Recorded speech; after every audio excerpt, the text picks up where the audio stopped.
Sledeča oddaja je bila posneta s pomočjo prijateljev in sodelavcev misionarske skupine Joyce Meyer. Božje kraljestvo trpi nasilje, vendar bodo samo močni možje in žene, ki pripadajo Bogu, posedovali to kraljestvo in se ga veselili v svojem življenju. Ne pa boječi, plašni, slabotni, jokavi, negativni, ljudje s strahom pred težavami, ne tisti, ki se bojijo sprememb, ampak silni, drzni, pogumni ljudje, ki pravijo, verujem v Boga.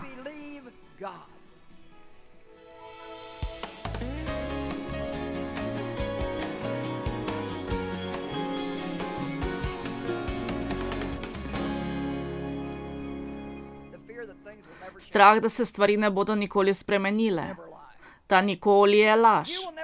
Nikoli se ne boš spremenil, tvoji družinski člani se ne bodo spremenili, tvoje okoliščine se ne bodo nikoli spremenili, nikoli ne boš imel denarja, nikoli se ne boš poročil, nikoli ne boš imel miru, nikoli se ne boš veselil svojega življenja. Ta nikoli je laž. Naj vam nekaj povem, vse se spreminja, vse, razen Boga.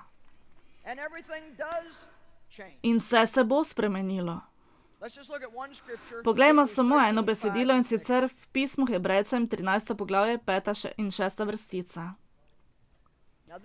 To je nekoliko dolgo za začetek, vendar zdržite, ker je tako v redu. Naj vam način življenja ne določa slab o denarju. Skupaj s požrešnostjo, lakomnostjo in hrepenenjem po zemeljskih dobrinah. Zadovoljni bodite s tem, kar imate. Torej, karkoli ste prav sedaj, kjer ste, ne bojte se, da se to ne bo nikoli spremenilo. Samo recite, jaz bom majhen vesel tabornik prav tukaj, kjer sem, kajti Bog ima načrt zame. Sedaj pa poslušajte preostali tekst. Ker Gospod sam je rekel, nikoli te ne bom pustil samega, nikakor te ne bom zapustil. Ne bom te zapustil pod nobenim pogojem. Ne bom te pustil brez pomoči, te pozabil ali razočaral. Odpoči se, kajti s teboj sem, klicaj. Wow. Torej, ni potrebno, da nas je strah, da se stvari ne bodo spremenile, ker Bog ima načrt. Poglejmo 6. vrstico. Zato smo lahko pogumni in govorimo, Gospod je moj pomočnik, ne bom se bal. Ne bo me groza in ne bom nikoli preplašen. Kaj mi more storiti človek?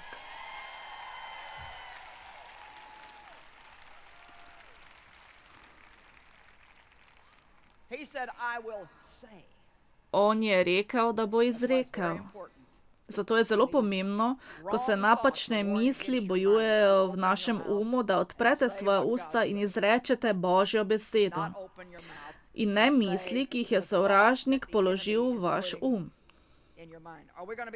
Ali bomo posredovali Božjo besedo ali pa besedo našega sovražnika? Ali se sploh zavedate, kako dragoceno je poznati vse te stvari? Ali imate kakšno idejo glede tega? Vse, kar morate storiti, je, da greste ven in poslušate ljudi okrog sebe. Ni čudno, da imajo v svojem življenju takšno zmešnjavo. Mislim, mi se moramo naučiti pomembnosti in vrednosti Božje besede, kajti v jeziku je moč življenja in smrti. Božja beseda je meč proti sovražniku. Dvignite svoj meč in ga uporabite. Rada imamo upodobitev Jezusa v razodetju. Kako jaha belega konja in so njegove oči kakor ogenj. Na to takole pravi, iz njegovih ust prihaja dvorezen meč. Veste, da je to Božja beseda, ki izhaja iz njegovih ust. Dvorezen meč. Če si lahko v duhu za trenutek predstavljate, ko vi izgovarjate Božjo besedo v veri, je za sovražnika to oster, dvorezen meč, ki prihaja iz vaših ust in razseka sovražnika na koščke.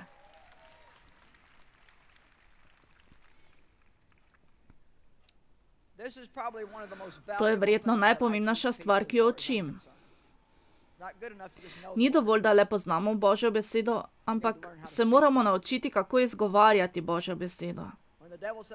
Ko hudič pravi, da se ne bo nič spremenilo, mu recite: Bog ima načrt. Spremenilo se bo. Nekatere ljudi je strah, da se nič ne bo spremenilo, in druge ljudi je strah sprememb.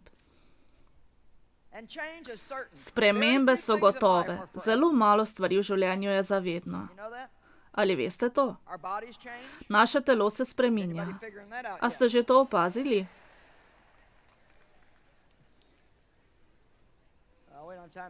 Sedaj nimamo časa, da bi o tem govorili. Naši prijatelji se spreminjajo. Otroci odraščajo in zapuščajo dom. Podjetja propadajo. Sosedstvo se poslabša. Mi spremenimo svoje mnenje. Mi spremenimo svoje obljube. Spremenimo naš pogled na stvari.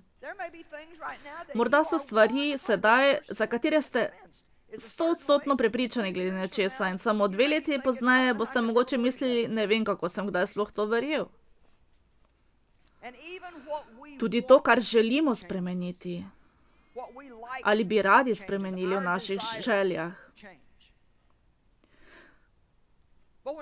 Ko pa se nekaj v našem življenju spremeni, in če je nekaj, kar nočemo spremeniti, potem je najboljše za nas, da spremenimo svoj in te spremembe sprejmemo. Nič ni slabšega, kot da imamo svoj v preteklosti in naše telo nekje v prihodnosti. Poglejmo nekaj odlomkov, ki jih verjetno že poznate, vendar so vredni, da jih še enkrat preberemo. Izaija 43, 18, 19. Ne spominjajte se prejšnjih reči, ne mislite na nekdanje reči, glejte, nekaj novega storim. Zdaj klije, mar ne opazite? Da, speljal bom pot skozi puščavo in reke skozi pustinjo. Naj vas ne bo strah sprememb. Dajte sebi nekaj časa, da se tega navadite. Koliko izmed vas je prav sedaj v središču sprememb? Veste, nekaterim izmed vas to ni všeč. To ne bo imelo vpliva na spremembe. Zato bi bilo bolje za vas, da na novo postavite svoj Bog naučil se bom, kako se veseliti tega celo bolj kot zadnjič, in verjamem, da bo to boljše od preteklega. Eden izmed vzrokov, zakaj včasih med spremembami del nas hoče nekaj novega, drugi del pa je še močno z dušo navezan na vse tiste stare stvari.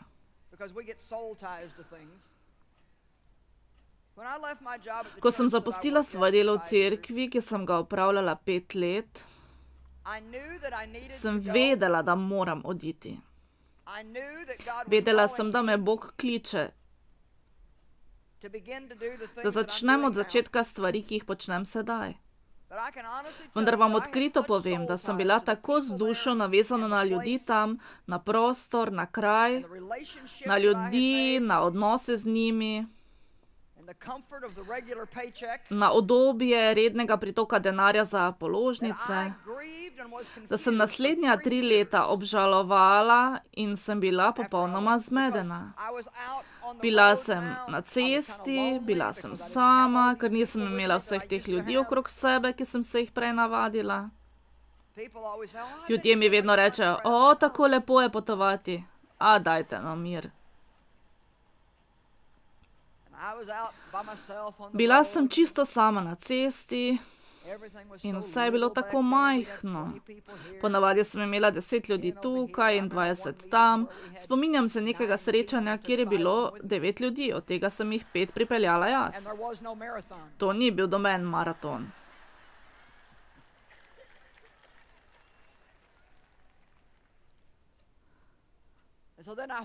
Potem sem se vrnila nazaj v mesto in sem v nedeljo šla v cerkev.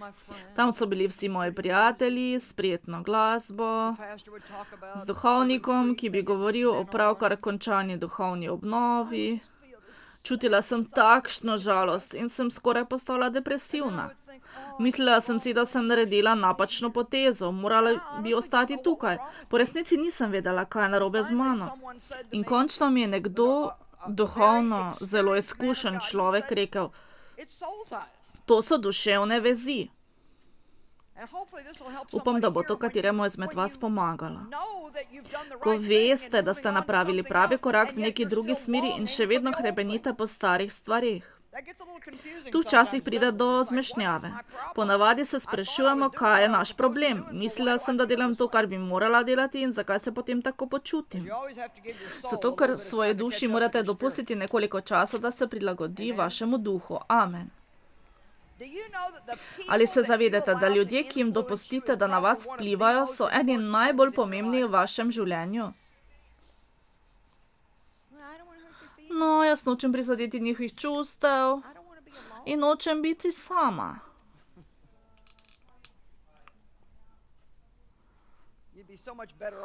Bolje za vas, da ste kakšno noč sami, kot pa da jim pustite zastrupljati svoje življenje. Tu je tudi bistvena točka. Tudi če se odmaknete od nekega odnosa, ki vam zastruplja življenje, to še ne pomeni, da ga ne boste pogrešali. Veste, mi lahko včasih celo pogrešamo bedo.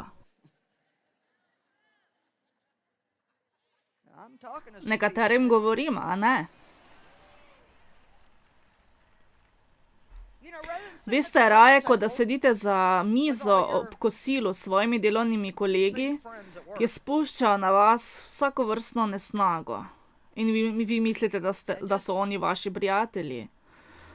Vendar poslušajte vse te negativne pripombe, umazane šale in neprimerno govorico in vse sorte. Zakaj raje hitro ne pojeste svojega kosila in potem greste na dolg sprehod ter govorite samo z Bogom? Ja, ampak potem bom kaj zamudil. Tako ali tako je boljše za vas, če to zamudite. Dajte no.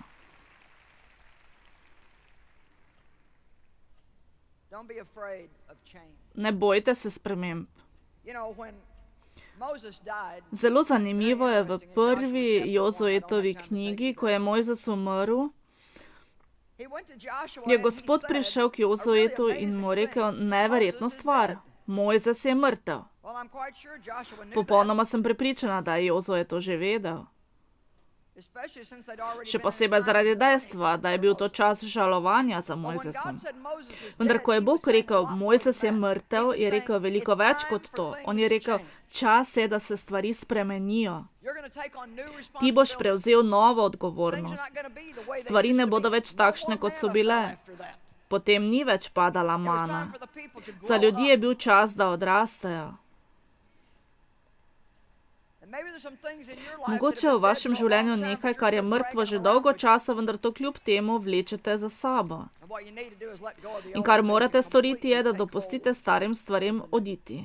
Le tako se boste lahko oklenili novega. Morali bi videti mene, ko sem poskušala predavati in sem začela z mislijo, kaj pa, če ne dobite tega, kar hočete? Nekaj vam povem, nikoli nisem imela celotne dvorane, ki bi mi ploskala. Včeraj zvečer, ko sem prebirala pismo Hebrejcem 11. poglavje v zbor verujočih, vzornikov veri, heroji v veri, brala sem in vsi ti ljudje so verovali in še enkrat verovali, ter so umrli v veri. Tako da jih je vera podpirala in nadzorovala, pa četudi niso nikoli prejeli polnosti obljube. Pomislite, bilo je ravno tako kot tukaj prav sedaj. Saj ne pravim, da Bog ni skrbel za njih, vendar pa je Bog imel načrt, ki je bil nekoliko drugačen od njihovega. Bog nas še vedno hoče, da smo z njim. Bog nam vedno ne daje vsega, kar mi hočemo, zaradi tega ni potrebno, da nas je strah. Kar moramo reči je, če ne dobim tega, kar hočem, potem to pomeni, da ni potrebno, da to imam. Ali lahko toliko zaupamo Bogu, da če nečesa nimamo, potem tega preprosto ne potrebujemo. Vendar jaz hočem. Ne osredotočajte se na to, kar hočete, ampak na Boga. Veselite se v Gospodu in On vam bo dal želje v vaše srce in ne želje mesa.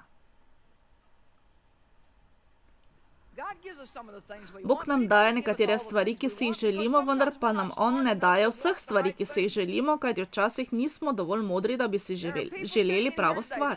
Tukaj sedijo ljudje, ki so v preteklosti hoteli stvari, za katerimi so se pehali v meso in Bog jim jih je naklonil in sedaj si z vsem srcem želijo, da jih ne bi imeli. Tule je nekoliko teže reči amen.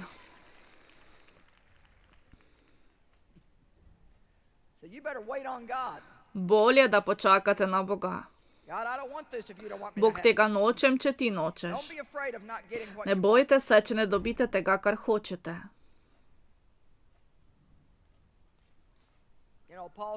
Veste, sveti Pavel je v pismu Filipljanom 4. poglavje rekel: Znam biti reven in znam biti v obilju. Veste zakaj? Zato, ker se je prepustil Bogu. Čudovita beseda je prepustiti se.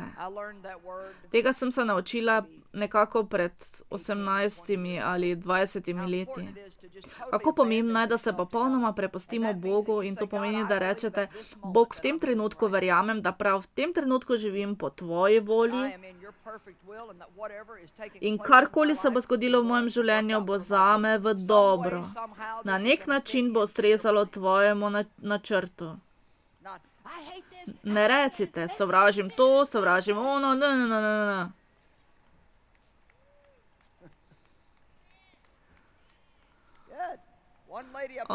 Nekaj gospe tukaj v 3. vrsti je všeč to sporočilo.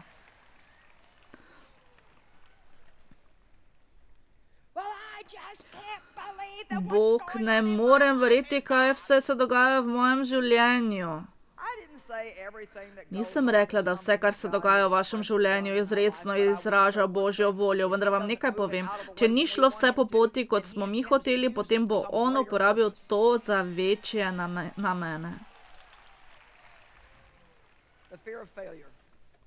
Strah pred neuspehom. Naj vam najprej povem, da bomo mi vsi doživeli neuspehe v življenju, vendar pa nikomur ni treba biti poraženec. Če ne uspete v stvarih, še ne pomeni, da ste neuspešni. Povem vam, kdaj ste neuspešni, ko prenehate poskušati. Nikar si ne mislite: ja, sem zguba. Veste, strah pred neuspehom je v resnici strah pred zavrnitvijo. Če padem, ali me bo Bog zavrgel? Kaj si bodo mislili ljudje? Ali me bodo odklonili? Kaj bodo rekli? Moramo biti pogumni, iti ven in ugotoviti.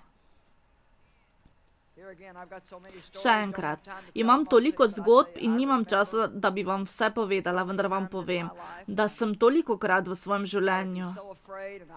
Spominjam se, kako me je bilo strah, a sem naredila korak v veri. Hvala Bogu, da so v življenju stvari velikokrat delovale, vendar pa včasih niso delovale. Dovolj morate zaupati vase, da lahko tudi priznate napako. Mislila sem, da me Bog vodi, vendar me ni. Torej, otresite se tega in samo nadaljujte pot. Ne dopustite, da bi bile napake konec vašega življenja. Če mislite, da slišite od Boga in ugotovite, da to ni res, potem ne mislite ves preostanek življenja, da Boga ne morete slišati. Nihče ne sliši Boga popolnoma, nihče ni popolnoma voden od Svetega Duha. Učimo se.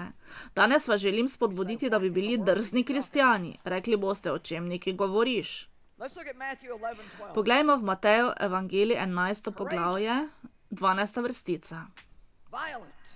Pogumni.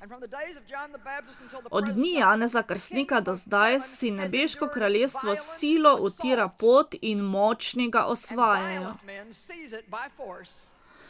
Kakor dragocen dobitek, kajti delež Božjega kraljestva iščejo z gorečim, silnim trudom. Če pogledamo besedo silo v grščini, potem najdemo dva pomena.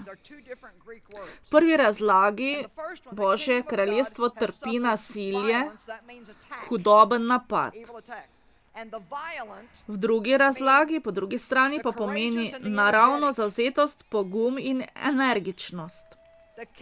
Božje kraljestvo trpi nasilje, vendar ga bodo le močni možje in žene zavzeli in se ga bodo veselili v svojem življenju. Ne tisti, ki se bojijo, ne preplašeni, ne slabotni ali jokavi, negativni. Ne ljudje, ki se bojijo nesreč.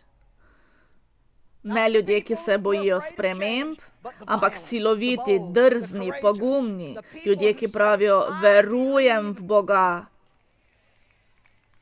In njime je strah stopiti ven in ugotoviti, če je to, kar slišim, res od Boga ali ne.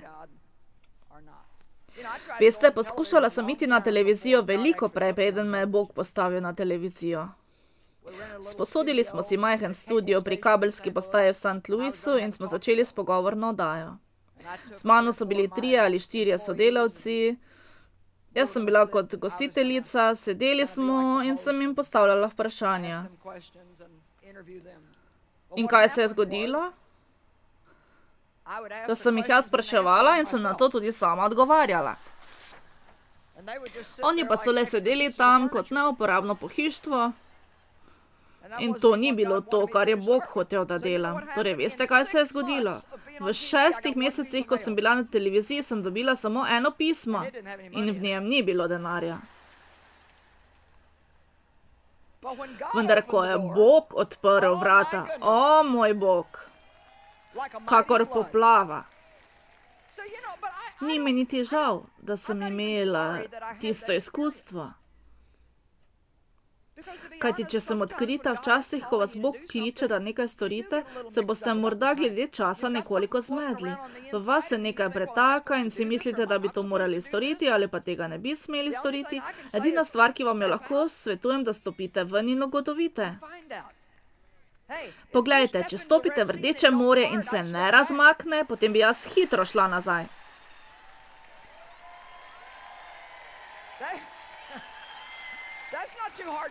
Tega ni pretežko ugotoviti. V najslabšem primeru si lahko zmočite gležnje. Vendar pa ne stojite samo tam in vse življenje gledate v Rdeče morje in si pravite, da vas je strah ugotoviti, če se bo Rdeče morje razdelilo ali ne. Vidite, jaz sem poskušala razdeliti Rdeče morje, ko sem poskušala na televiziji in sem malo prehitevala božji termin. Ko pa je on začel, dajte no. Bog vam bo naklonjen in bo za vas napravil pot. Vendar veste kaj? Dobro poslušajte, kaj vam bom povedala. Bog vam bo naklonjen in vam bo napravil pot, vendar boste morali biti zadovoljni tam, kjer ste. Sedaj ne kažete niti približno takšnega zadovoljstva in navdušenja. Z vami je tako težko. Rekla sem, Bog vam bo pripravil pot in vam bo naklonjen in vsi, ja. Vendar boste morali biti zadovoljni tam, kjer ste.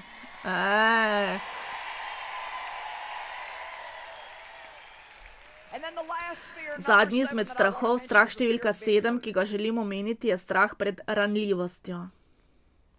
Strah nas je, da nas bodo izkoristili.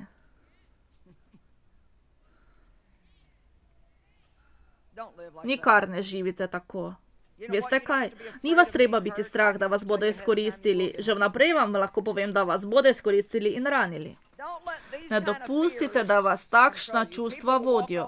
Ljudje bodo hodili po meni. Nobeden me ne bo resno jemal. Vsi bodo pozabili name, bolelo me bo. Ljudje me bodo samo izrabljali. Nikar ne živite tako. Recite, Bog, zaupam ti, da če se bom ponižal pod tvojo mogočno roko, boš ti skrbel zame. Če se ne bom sam branil, Bog me boš ti branil. Ti boš moj branitelj. In ne samo to. Že dolgo, kar sem gotovila, če bom v stiku z ljudmi, da, bom včasih ranjena, vendar veste kaj, zdravilec živi v nas.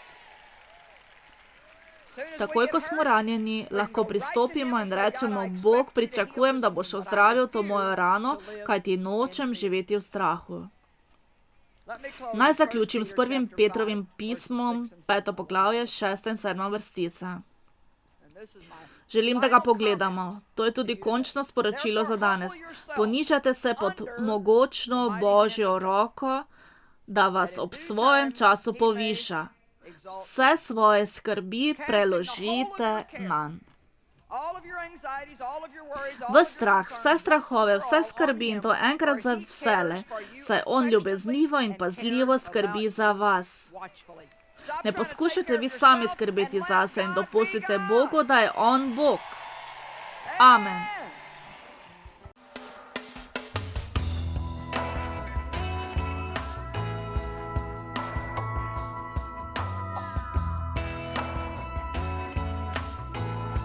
Predvajana oddaja je bila plačana s strani prijateljev in sodelavcev misionarske skupine Joyce Meyer.